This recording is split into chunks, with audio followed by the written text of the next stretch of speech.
It's 7:07. I'm Daedalus HOwell. Today we have Ted Calvert in the house. You know him as the president of the Healdsburg Literary Guild, but he's also the author of these two handsome tomes right here. The Legacy of Fitch Mountain, sense of place, of course, and Healdsburg Chronicles. I noticed you say Ted E. Calvert as Yes. your byline. Are you Teddy or Ted E? No, Ted E. Ted Edward. Ted Edward. Wait a second. So Ted's a nickname. No, it's straight up. In England, Ted Edward is one name, even though it's two separate names. Yes. I didn't know that. Ted Edward. I'll have to run that by my anglophonic producer. Okay, very good. Yeah, interesting. Well, Ted, let's back up. Before we get into this material, which is voluminous, what is a literary guild these days? Literary Guild, my goodness, we're about 5 prongs into the community. Every third Sunday of the month, we have Third Sunday Salon. The Third Sunday Salon, we have an author or authors come and read from their works, and then we have a break, sell some raffle tickets for a couple books, and then we have open mic. So anybody who would like to come and read from their works or read from someone work that they're very impressed by, and they have 3 minutes. That's it. Per person. Seems like you've learned that lesson the hard way. Yeah. But that's one. That's a main focus. Yeah. Also, we choose and honor a person for a 2-year literary guild scholarship, laureateship. Oh wow. Yeah, literary laureate. And do you have to be a resident of Healdsburg? yes, that's what we want to do because. So I should move there now. Just yes, to you start move campaigning. Down. Okay. Well, that's great. And so it's a very active guild. You guys have been around a couple of decades now, if I have Yes, it well, correctly. we're 16 years, and we've never missed a Third Sunday Salon yet, and it's at the Bean Affair Coffee Cafe in Healdsburg. Another mission for us is the Luminaries series, and that's held at Shed in Healdsburg. And so far, we've had 3 authors come. And Francis Dakenspiel, Gary Soto, and Dana Joya, and they've sold out. And Which is great. That's a great space. Yes, a great space. And Cindy and Doug, the owners of Shed, have embraced the Luminary series, and we have more to come. You know, we were talking a little bit before we started about the possibility of rebranding your talks there as Shed Talks. Hoping, of course, you don't get sued by Chris Anderson and everyone. Why don't you guys do that? Just have Shed Talks. Yes, well, they have different presentations, but I should work on that because my first name being Ted and with Shed, I think I might be able to work something in there. I feel, it's in there. Yeah, it's in the oleo there. Oh yeah, something to work for. Well, those are great literary lions locally, regionally. Gary Soto wrote a poem called Psychodrama that I think is one of the best poems about the interrelation between friends and lovers ever. Just ends with the line psychodrama, and I'll leave it at that. But among the literary lions, though, in Healdsburg is yourself, of course. And so let's talk a little bit about your work here. I believe this came first, Healdsburg Chronicles? Yes. Okay.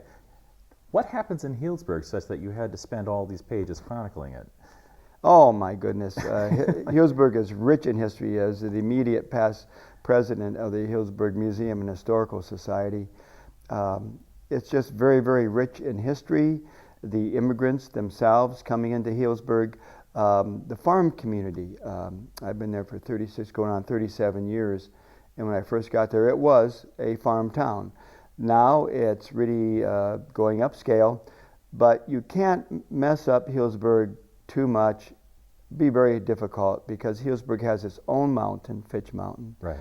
our own river, Russian River, which 3/4 of it wraps around Fitch Mountain, and we have our own forest on top of Fitch Mountain, and then we have no really industrial building west of the freeway. Yeah. So we're tucked in, if you will, and that's spread out. So there's so many histories. Well, one of the interviewers, his family went into bootlegging. Right. And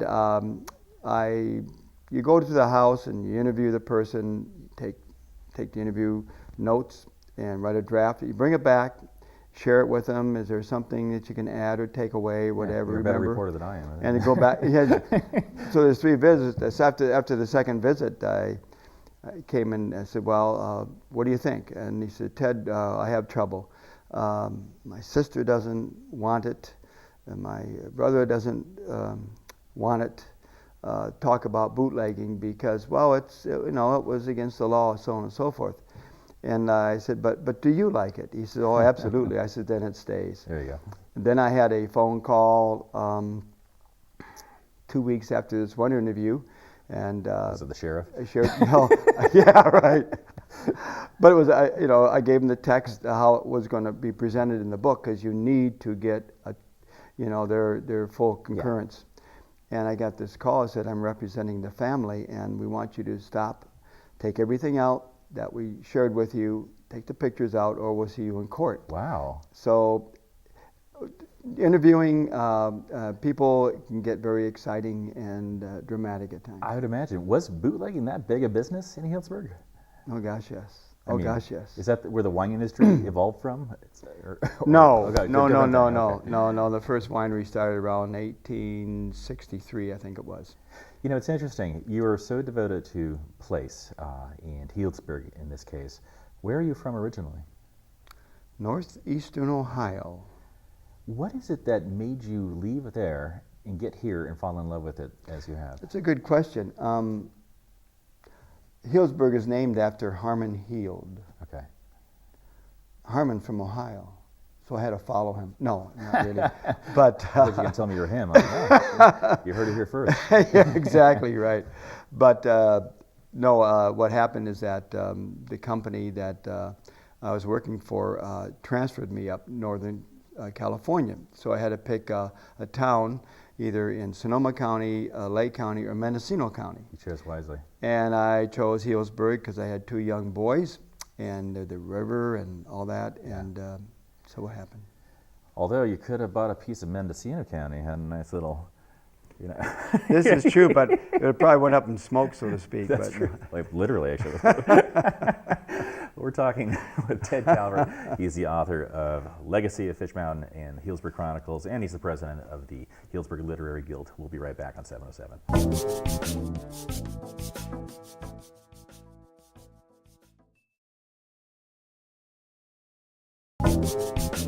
And we're back at 707. I'm Daedalus HOwell, and with me today is Ted E. Calvert.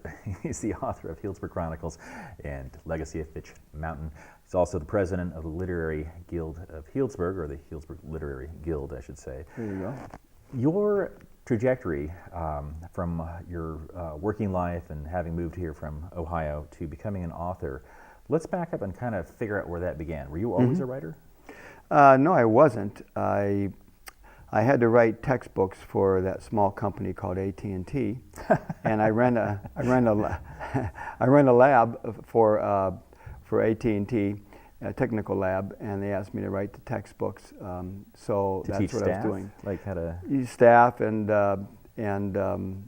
management and non-management I was going to employees. say not how to dial or anything. No. It was cutting edge, fiber optics, cellular towers, and so on and so forth. Yeah. So I was on the road for 13 years, and while I was on the road, your mind can turn to sawdust or sand from writing technical books. So I thought, what can I write? Something that I need to express myself in another way. What do I like best? I love nature. I've always liked to hike, like to bike, and so I'm a great outdoors person. In fact, that's one of the draws for me to come out to California. I was originally stationed in Presidio, San Francisco, from Ohio. Yeah. And when I went back to Ohio, I said, "Oh, old man Winter, no, I've got your number. I know, I know where to go." So I came back to Northern California, and so I was writing textbooks and wanting to have some what I call brain theater, and things that I love. Yeah. And stationed, you mean like they put you there in the Presidio? That was where your office was? No, when you're stationed in the U.S. Army. Oh, you're in the Army then? Yes, Oh, excuse me. Okay. Yes, the U.S. Army sent me there to Presidio, San Francisco, and it's great duty, no doubt about it. But that's what I got to. So you've seen this swath of California history that's transformed over the last half century or so. I mean, the Presidio is no longer the Presidio as we know it. Now it's ostensibly Lucasfilm, right, in large part. Healdsburg has transformed utterly, I think, in some ways. Though I believe you think it's preserved the kernel of its identity. It's not just wine country and that Correct. kind of thing. Yeah. Correct. Well, let's talk about that transformation, because when I left Sonoma County and spent some time in Los Angeles for a bit, I was gone for about a decade, and I came back, and the Healdsburg that I had left was not the Healdsburg I returned to. I'd left sort of a more rural experience, and came into the Williams-Sonoma catalog when I got back. Not to say that it's not great, I love it, but what happened? What happened while I was away? Nobody's told me yet. Well, people found out about it. There's one fellow, a quote there, they say, the fellow said that, they say Healdsburg's been found, and he says, I say it's never been lost. One fellow, another fellow, Dave Smith of Smith & Hawkins Hardware, says, I like the size of Healdsburg, and you still get your arms around it. I think it was, there's a lot of attraction to Healdsburg. For one thing, Harmon Heald, here's a man in his 30s who purchased 10 acres from Rancho Sotoyomi as a Sotoyomi Rancho was dissipated because of tax liens, so on and so forth. And he had the presence of mind to put a plaza, Mexican-style plaza, in the center of the town, of the town plat, as he called it. And that was very, very genius, really was. The Russian River has always been a draw. Yeah. The agriculture has always been very, well, the grounds and the weather is just perfect. But having the centrality of a town square draws all of that energy into itself. It does. Pretty amazing. And we've seen this in Sonoma as well, with a slightly larger square, but it also has that same gravity. Yeah, now Windsor has the town green. Yeah. And now Santa Rosa wants to take Courthouse Square and put it back together again, so to speak. Yeah. But yeah, so there's some attractions that's just one of a kind, and it draws the same type of people.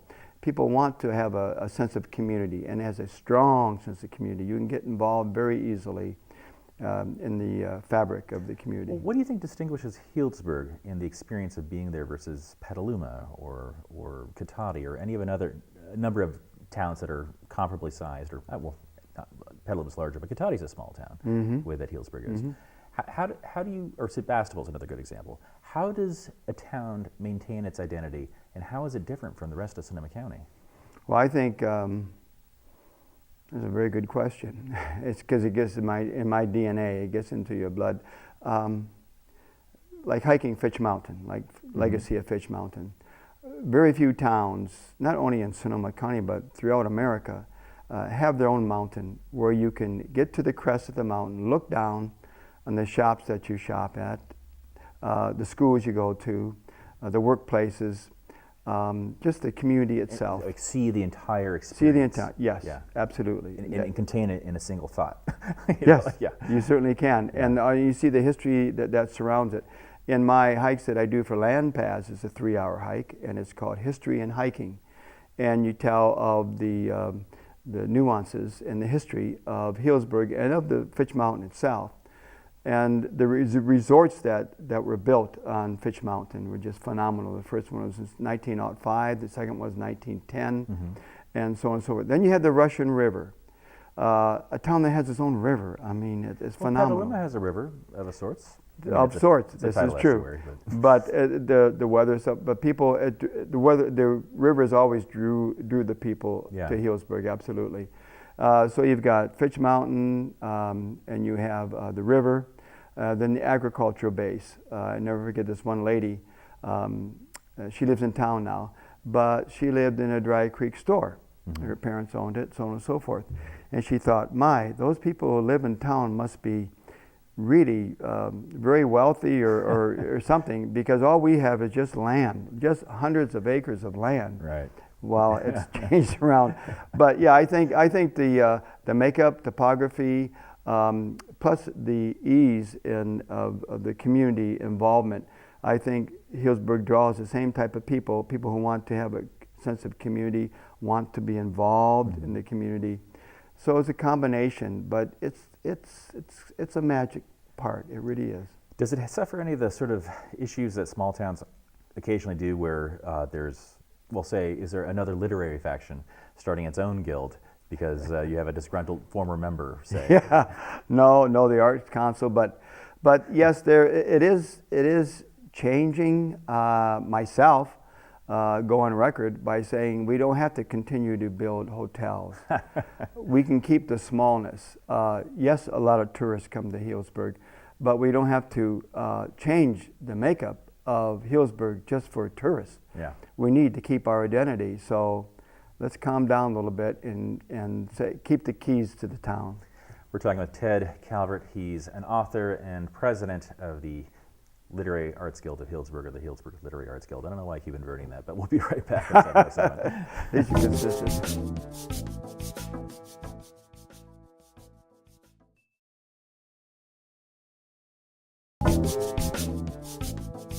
And we're back on 707. I'm Daedalus HOwell with Ted Calvert. He's the author, most recently, of Legacy of Fitch Mountain.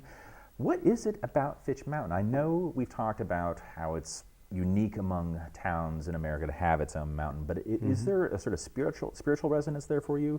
Is there something that you draw your superhuman powers from that we should know about? Oh, you can get strengthened by it, absolutely, yeah. in nature itself, but it does preserve the natural habitat for the wildlife in a Forever Wild classroom now. Now that November of 2017, Healdsburg is going to receive the deed to the top of Fitch Mountain. Well, okay, who owns it right now? Landpass. Okay, and Landpass is transferring that to Healdsburg? Correct. Okay. Because originally it was purchased by the Sonoma County Agriculture and Open Space District. As a means of preserving it, right? Yes. Okay. No building on it, so on and so forth. But the nature part of it is just overwhelming. The trees that are there, the California buckeye, the bay laurel, toyon berry tree. I have some stories on each individual tree. Yeah. So and then the tell me animal. a story about one of the trees. If you got stories on the trees, I haven't heard that tease in a while. Yeah, toyon berry is called Christmas berry tree as well, because in the wintertime, December and January, they have these luscious red berries by the gazillions. Absolutely. Are they edible? Not for the human species, no. But the birds, the cedar waxwings, would come in by the thousands, and other birds species as well, and they'd fly in and gobble up on this natural bird feeder, toyon berries, and just gobble them up. And I was coming out to my car, heard all this racket, because I was living on Buena Vista, which is up top of Madrone, which is the top of Fitch Mountain. Yeah. And as I came up to the car, it was just completely covered, like somebody took a fire hose of all their leftovers, if you will, and just sprayed everything, you know. And then you have the Vox swifts. Around 10,000 Vox swifts. And that's a bird as well, yeah. Yes, and they come down to the abandoned chimney on Seventh-day Adventist Academy, and it's really a phenomenon to see. It really is. And then you see the red-tailed hawks sweep down on the Russian River and grab up a fish for dinner. It's awesome. It's inspiring. Wow. I can see why you wrote the book then. Yes. Tell us about the creative process of writing this particular book. How did you begin with Healdsburg Backyard Wilderness, as the subtitle says, and I will show the book again. There you go. Yeah, show that book. It's very nice. It really is. No, I've been hiking Fitch Mountain for 35 years, and it becomes a part of you. The peace, the quiet. I call it taking out the trash. But it instills in you the strength and the beauty of nature, and it always works on you. I had a person start telling me stories about the California gray fox that visited her residence on Fitch Mountain. And she says, "Oh, Ted, you know, I would really like to tell that story." I said, "Well, tell me about it." And she had pictures of this California gray fox family that spawned some of the kits, and they grew for a year, and then they left their property, then they came back, so on and so forth. So you have these personal accounts. The resorts, the same thing with resorts. The Palomar. The Palomar was built in 1936, and it was originally a dance hall. Then it turned into a roller skating rink and so on and so forth. But the Palomar was so enriching, and people remembered it. And the resort cabins on the mountain. And when you talk to the people and you get their stories, it comes alive. Yeah. One of the sons of the owner of the Villa Chanticleer went and interviewed him, and it was for the French elite originally, this resort on Fitch Mountain that turned into the Villa Chanticleer. And he's all of a sudden he just sprang into song in French. Why were the French there? Because it was originally it was called Frenchman's Orchard, the Villa Chanticleer. And they pulled the French elite into up to Healdsburg. Must have been somebody who just knew someone from France, perhaps, just said, "Come on down," that kind of thing. Yeah, because they were French who originated it, founded it, and then after a while, the North Beach Italians also joined in. Yeah. But the French would get on a train in Sausalito, because the Golden Gate wasn't built then. And what happened to the train? We should have kept it. I agree. Yeah. But they would come up to the depot, train depot in Healdsburg, get on their horse and carriage or buggy, whatever, and come up to Frenchman's Orchard, Frenchman's Resort, and they would go down to Frenchman's Orchard where Eagle Rock is right now. Wow. And that presence, and they would go over to Asti, Swiss Colony Wine, Right. and go down the Russian River, et cetera, et cetera. And it just grew from there. But the stories, when you interview the people, it comes alive in their eyes, and they want to tell it. And I think it's very important to capture those stories now, so you have a point of reference, and especially being the past president of the Healdsburg Museum and Historical Society, we kind of key on those things. What's the weirdest story you think you got in here, if I may ask? No. I'll go back to Healdsburg Chronicles. Yeah. The bootlegging story was quite was a phenomenon in that it was true. It was real. And when they dug a pipeline a mile. Wait. A pipeline for the booze? Yes. yes. And that's great. Yeah, I can't tell. I'm not going to say the winery's name, Fair but enough. anyway, they brought it to the barn where they had the still, and this man at that time, I interviewed him when he was in the first grade, and he went to that one-room schoolhouse in Asti. His job as a first grader was to look down in that barn and make sure the smoke wasn't going to be coming out of that barn, because that means that the turbine was running too rich. Oh, wow. So anyways, and then his family didn't want me to tell that story. But is the booze pipeline still in existence? I would know. I mean, a mile of underground pipe, that's Yes. pretty significant. Yes, This very is significant. Before all the machinery, mechanized stuff Absolutely. I can see them working at night doing that, so on and so That forth. says something about the hold that alcohol has on some people. This is true. This is, what do you mean prohibition? What's that talking about? That's great. If you didn't do these books, who would? Well, that's a very good question. It doesn't matter if there's other people going to be following, so on and so forth, because the stories I have, well, Luke Fabiano, he's passed away, Lou Calabano, he's passed away, some other people have passed away, but I've got their stories. They're one-of-a-kind stories.